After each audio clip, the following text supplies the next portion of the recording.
नवसनगढ़ के पास सुरसरा गांव में जवाहर फाउंडेशन द्वारा आरओ प्लांट जो लगाया गया था 25-30 लाख की लागत से, उसके उद्घाटन के अवसर पे मुझे आना था।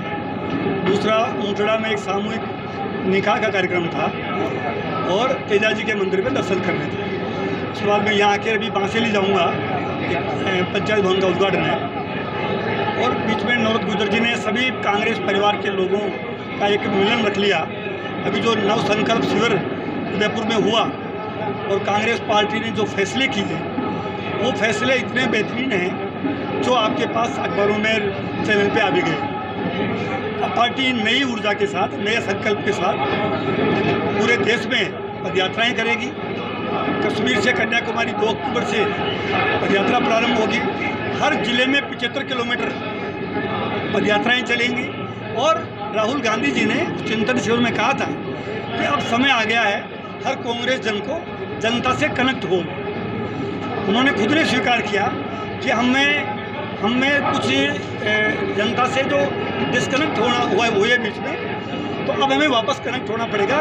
पदयात्रा एक ऐसी है जो जनता से आराम से, सहजता से कनेक्ट हो जाता है। आप देख रहे हैं आज़ादी की गौरव यात्रा अजमेर से निकली, हमारे कल जयपुर जिले में थी, सभा थी कोटपुतली में, बहुत बड़ी सभा थी। कोटपुतली में माननीय मुख्यमंत्री जी, सामान्य अशोक गहलोत जी, प्रदेश अध्यक्ष डोटासरा जी सहित मैं जयपुर जिले यात्रा का प्रभारी भी था।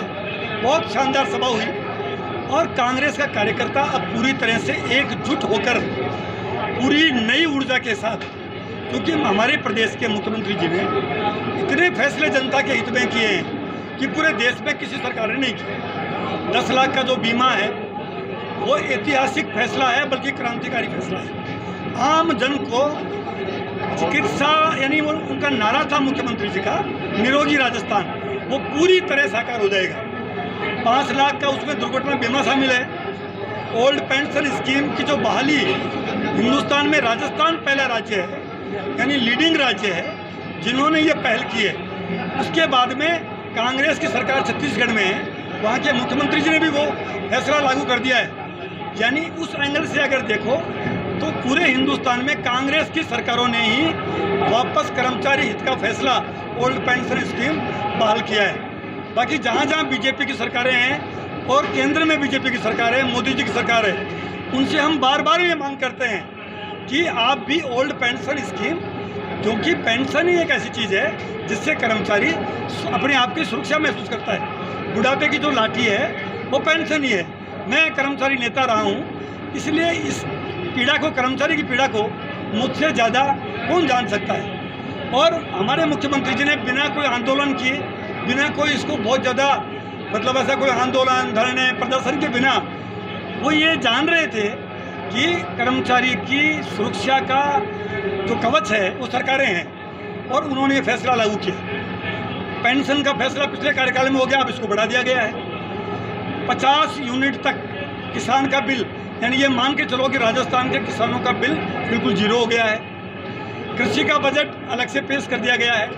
कर्ज माफ़ी है, जो हमारी राजस्थान सरकार के जो अधीन कोऑपरेटिव बैंक थे उनके पूरी तरह माफ़ कर दिए हैं। अब जो केंद्रीय बैंक हैं या रिजर्व बैंक से या इसको कह सकते हो SBI है, और जो बड़े बैंक हैं जो राष्ट्रीयकृत बैंक हैं, उसके लिए तो हमारे मुख्यमंत्री जी ने लेटर लिखा है प्रधानमंत्री जी को कि आप भी एक हिस्सा दो, एक हिस्सा हम देते हैं, वो भी बात तो करेंगे। यानी ऐसा कोई तबका नहीं है इस बजट में भी जिसमें हमारी सरकार ने, हमारे मुख्यमंत्री जी ने उनके हित के फैसले नहीं किए। 2023 में हम पूरी तरह आश्वासित हैं कि अब जनता जाग गई है और हमारे कांग्रेस के कार्यकर्ता एकजुट है। उनके भरोसे हम 2023 में अशोक गहलोत जी के नेतृत्व में वापस कांग्रेस की सरकार बनाएं। और 2024 में अगर यही हाल मोदी जी का रहा, कौन सा, अगर ओल्ड पेंशन स्कीम, मैं बहुत बड़ी बात कर रहा हूँ, पूरे देश का कर्मचारी इतनी बड़ी संख्या में है, मोदी जी को कर्मचारी की ताकत का पता नहीं है। इतना बड़ा काम है, अगर ओल्ड पेंशन स्कीम 2024 के चुनाव से पहले नहीं की और किसानों की कर्ज माफ़ी नहीं की और MSP लागू नहीं की और रोजगार का नहीं किया और महंगाई को कंट्रोल नहीं किया, मोदी जी का पता नहीं लगेगा। कई नेता आए, कई नेता गए। 2024 में भी अगर यही रवैया रहा जो आज है, हालांकि कल कुछ उन्होंने महंगाई का थोड़ा सा 8 रुपये 7 रुपये कम किया है, हालांकि वो इतना ऊँट के मुंह में जीरा है वो, लेकिन फिर भी चलो देर आए दुरुस्त आए। लेकिन अब आपको महंगाई को पूरी तरह से इंटरनेशनल मार्केट क्रूड ऑयल को देखते हुए आपको कम करना होगा। अगर ये चीज़ें नहीं करी तो अब आप केवल ध्रुवीकरण के नाम पे, भाई को भाई लड़ाने के नाम पे अब लंबी राजनीति नहीं कर पाओगे। सच्चाई पे बुनियादी मुद्दे जो देश के हैं, रोजगार, चिकित्सा, शिक्षा यानी डेवलपमेंट, अगर आपको कंपटीशन करना है तो हमसे विकास पे करो। ERCP राजस्थान का बहुत बड़ा मुद्दा है। 13 ज़िले हैं पूर्वी राजस्थान के, जिसमें अजमेर भी शामिल है। अगर ERCP को राष्ट्रीय परियोजना घोषित नहीं की तो हमारे 13 जिलों के किसान और 13 जिलों की जनता मोदी जी के साथ में ईंट से ईंट बजाएगी, सड़कों पे उतरेंगे, पदयात्राएं करेंगे और ज्ञापन देंगे। ये करना पड़ेगा उनको। उन्होंने खुद ने कहा था, मोदी जी ने कहा था, अब वो आज उनके मंत्री गजेंद्र सिंह जी कह रहे हैं कि मैं राजनीति से संन्यास ले लूँगा। अब प्रमाण दे दिए, कुछ बोल नहीं रहे हैं, तो ऐसा नहीं चलेगा। अब आपको कंपटीशन करना है अगर कांग्रेस से, तो विकास के नाम पे करो, गरीब की भलाई के लिए करो, यूथ को रोजगार देने के लिए करो, कुछ वेलफेयर के काम करो। कब तक करोगे? कभी ज्ञान व्यापीर, कभी ध्यान व्यापीर, कभी भीलवाड़ा, कभी करौली, ये कब तक कराओगे? और हमारी सरकार ने तत्काल इन दंगों पर भी कंट्रोल कर लिया है, कुछ नहीं होने दिया कैजुअलिटी। उनकी मंशा के अनुरूप अभी काम हुआ नहीं है। हालांकि बीजेपी का चिंतन शिविर कांग्रेस की तर्ज पे उन्होंने भी करने की कोशिश की। नड्डा जी आए, हमने सुना है कि PM भी वर्चुअली जुड़े, 2 दिन तक यहाँ आए। वो राजस्थान को टारगेट कर रहे हैं कि कैसे, क्योंकि सरकार को भी पहले गिराने की कोशिश की, वो षड्यंत्र में उनका फेल कर दिया हमने।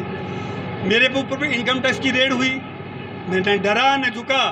कांग्रेस के हम वो सच्चे सिपाही हैं, न मोदी जी से, न उनकी सरकार से न डरेंगे न झुकेंगे। और इसी बल पे 2023 में हम